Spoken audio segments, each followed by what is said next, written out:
If you clicked on this video, odds are you want to buy a house. Well, if you don't listen to these things that we're going to talk about today, you might just end up with a home that you will regret. Hi, I'm Jensen. And I'm Tende, and today we're going to talk about the non-negotiables when building or buying your home. So before we dive in, I just want to preface this conversation with you want to have good partners in this whole process. And one partner that can make a huge difference is your realtor. So wherever you're doing this, you want to make sure that you find a realtor that's going to, stick up for you in this home building or home buying process, that they are, motivated to get you what you're looking for. And a lot of the times those realtors that you work with, they might not be the expert or the licensed person, but they do have those connections to have your questions answered, to make sure that you're considering different factors when it does come. So one of the first factors that we think about when we are buying or building a home is going to be the lot selection. Whenever we're working with a client that's looking at different lots, oftentimes the first question is, do you want to be in the city or in the county? And the reason we ask that question, one is it's going to change taxes. More importantly, it's going to change your access to sewer and water. You're going to have access to public sewer and public water in the city. And then you're going to have access to putting in your own well, which you would maintain and own, and your own septic in the county, which is going to take care of all of your waste and is also something that you maintain. This is not always the case, but it is generally true. And I know for a lot of people in this who are not super familiar when it comes to living out in the county, it might sound a little bit scary, but it really is not that scary when you live on a property that has well and septic. And with today's technology, there's a lot of great systems out there that are gonna do that for you, but you do need to be educated with the different maintenance that's required in that. So that's the first step is, do you want to be in the city or do you want to be in the county? Beyond that, we want to look at the overall grade on the site. We want to look at size. We want to look at, is it wooded? Is it not wooded? What's your budget? Are we trying to build a house that has a walkout basement? I know a lot of the times people keep on asking me as a realtor, asking you as a builder, what does it mean when we say the land perks? If the land does not perk, then you're not going to be able to put a septic system on there, and it would be considered an unbuildable lot. That's in the county. Now, if it does perk, there are different ways that it can perk. You can perk it for a traditional, conventional septic system with a gravity-fed septic, or you can have one that is non-traditional or might require a pump to pump the sewage from the house to the tank. That's getting a little bit technical, probably a little deeper than we need to in this conversation, but it's something to keep in mind and ask your builder about, because even on a city lot, you could end up needing a tank, or sorry, not a tank, but a pump to be able to pump from the house to the main sewer. Structural integrity with the home is going to be probably paramount to things when it comes to the importance of what we're looking at. There is nothing worse than having a home that settles and settles and settles over time.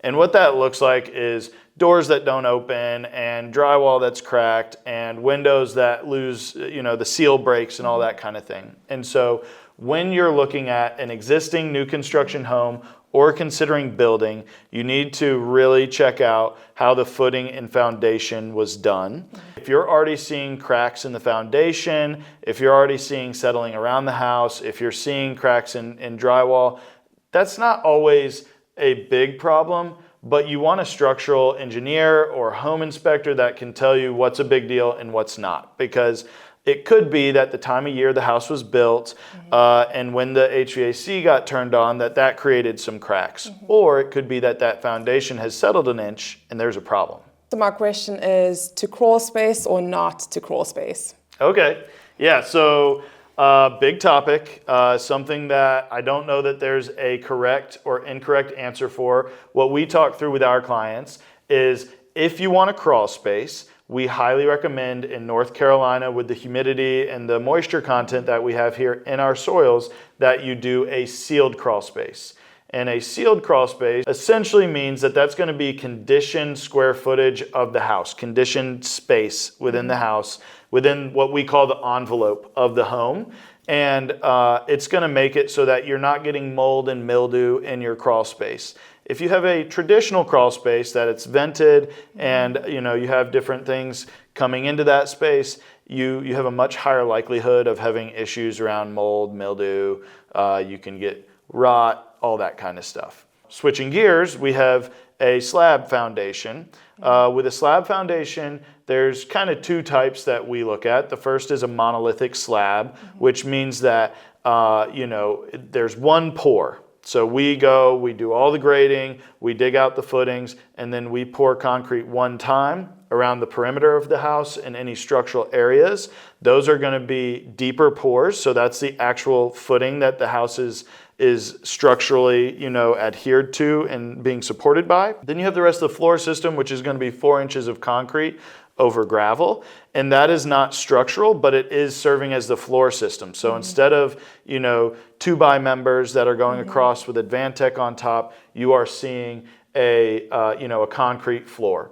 Benefits there are going to be affordability, are going to be longevity if it's done correctly, and then you're never going to end up having to crawl into your dark and damp and not so enjoyable crawl space. And that's something that I don't like to do. If you want to know more about the details of this and all the different processes that go into this, please stay tuned on all of our different platforms linked below. So you asked about energy efficiency and overall future costs for the home, which is something that I think any builder needs to be focused on today. Making sure that your house doesn't only meet code, which is essentially the minimum standard that a house can be built with, but that you are doing things that are going to help the house use less energy over time, which in turn for you is going to mean a lower energy bill each month, whether it is electric or gas. Things that you should be looking for, what we do as a builder is we'll take pictures when we go through and we do our insulation. We're gonna caulk all the seams, every joint in the house. We're gonna make sure that if there's blown in insulation in the attic, that there's a sufficient amount to reach at least R38 in this area. That if there is, a foundation, that floor cavity is getting filled as necessary with insulation. I think, many people know this, but if you don't, a lot of your, value that you lose in a home in the heat, solar gain, heat gain, different things like that are coming into the house or being lost in the house are going into the floor system and out through the ceiling. So it's your verticals that you really have to worry about. So the floor system, you want to see at least an R19 value, and in the ceiling system, you want to see at least an R38 value. Yeah, and something that you mentioned is that all of this goes with the code. And when it comes to code, there are people who are doing those inspections. So that goes into the team that's involved in building this, and included in your team is your builder. So how do you vet a good builder, or what is the transparency that somebody should look for? Things that I think you should look for if we were not builders and we were considering building a home with somebody, making sure that you can get some references. So speak with previous clients that they've built for and get their candid thoughts. I think a phone call is a great way to do that. If you're comfortable getting on the phone with somebody, our clients love talking with our potential future clients because that's something they're willing to discuss. Another thing is going on social media or Google, looking at those reviews, making sure that if there's some red flags, and in general, you want to see overall that people are having a great experience with that builder. And if there are not those reviews out there, if there aren't those references to be able to call and ask those questions, that's where we would say, do we feel comfortable with that transparency that the builder is putting out there? Are they hiding something? Are they willing to talk about those reviews that aren't as good or aren't as shining?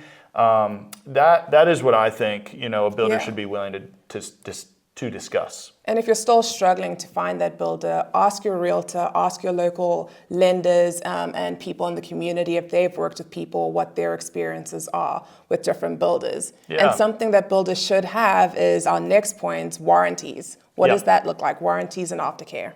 Yeah, so we have a warranty program in place, and any builder that you work with, even if they don't have a warranty program in place, in North Carolina, they're held to a standard 1-year warranty.